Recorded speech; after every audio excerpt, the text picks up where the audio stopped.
Antes de hacer una invasión de 160.000 personas en territorio enemigo, es importante practicar. Suena lógico, no es fácil improvisar algo así de grande. Hablamos del día D, el famoso desembarco de Normandía, el momento en el que los aliados intentaron recuperar Europa de Alemania. Pero lo que mucha gente no sabe es que antes de que las tropas pusieran un pie en Francia, ya había ocurrido otra gran batalla. Una batalla que, técnicamente, no debería de haber ocurrido. Una tragedia secreta, en la que murieron cientos de soldados, no contra los alemanes en Francia, sino practicando en Inglaterra.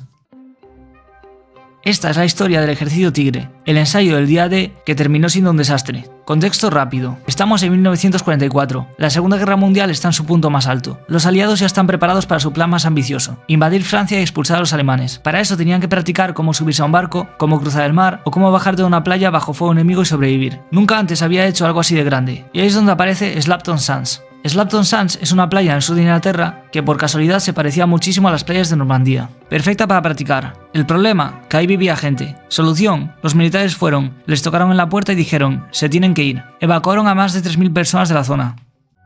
Y entonces llegó abril de 1944 y el Ejército Tigre empezó. ¿Qué era el Ejército Tigre? Básicamente un ensayo general del día D. Todo igual a cómo iba a ser de verdad. Barcos, tanques, municiones, soldados, fuego real en algunos momentos. Era un entrenamiento, sí, pero lo más parecido posible a un combate real. Hasta aquí todo bien. Y con tanta gente, tantos barcos y tantas cosas pasando al mismo tiempo, empezaron los errores. Errores de comunicación, errores de coordinación, errores de esos que en un entrenamiento te hacen perder el tiempo, pero en una guerra de verdad te hacen perder vidas. Y lo peor es que los alemanes estaban cerca, porque aunque esto era un ejército en Inglaterra, el Canal de la Mancha estaba lleno de patrullas alemanas. El primer incidente. Todo marchaba bien hasta el día 27 de abril. Para hacer una simulación de cruzar el canal, montaron a todas las tropas la noche del 26. Rodearon la bahía hasta llegar a Slapton para hacer el primer asalto a las 7:30 de la mañana. Algunos barcos tuvieron problemas y el almirante al cargo retrasó el asalto 1 hora. Ahí vino el primer problema. Las radios no estaban todas en la misma frecuencia y la cadena de transmisión de información tenía algunas lagunas, por lo que varios barcos iniciaron el desembarco a las 7:30 sin saber que se había retrasado. Como el asalto se retrasó 1 hora, la artillería y los bombarderos programaron el inicio de las descargas a las 7:30, justo 1 hora antes como de costumbre, para evitar el fuego amigo. Como os podéis imaginar, ocurrió el desastre. Los soldados al poco de desembarcar en la playa se encontraron con una lluvia de bombas y piezas de artillería. Como medida de seguridad por si ocurría un error así, los organizadores habían dispuesto una línea blanca que no se debería cruzar, para no estar expuestos al fuego liado. Sin embargo, muchos pelotones se adentraron dentro de la línea blanca creyendo que no era fuego real. Este incidente dejó 450 muertos. El doble desastre. Al día siguiente la cosa fue a peor.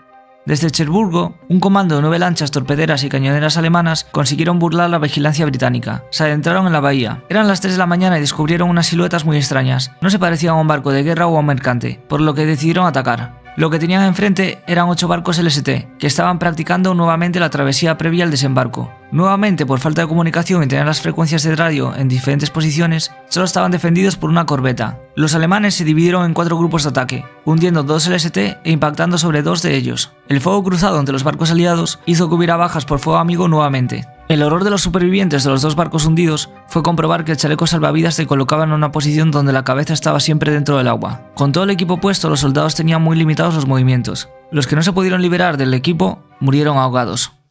En total murieron más de 700 soldados, en un entrenamiento, más muertos que en muchas batallas reales de la guerra. Y claro, después de esto entró el pánico, porque no era solo la tragedia de las muertes. El miedo era que algunos de los oficiales que murieron sabían detalles secretos del día D, sabían las fechas, las playas, los planes. Si los alemanes encontraban esos cuerpos y les sacaban información, el desembarco de Normandía estaba en peligro. Por suerte y de puro milagro, eso no pasó. Los cuerpos no fueron recuperados por los alemanes, el secreto se mantuvo. Pero el impacto fue tan grande que el gobierno de Estados Unidos y Reino Unido ocultaron todo esto durante años. Literalmente ni las familias de los soldados sabían qué había ocurrido exactamente.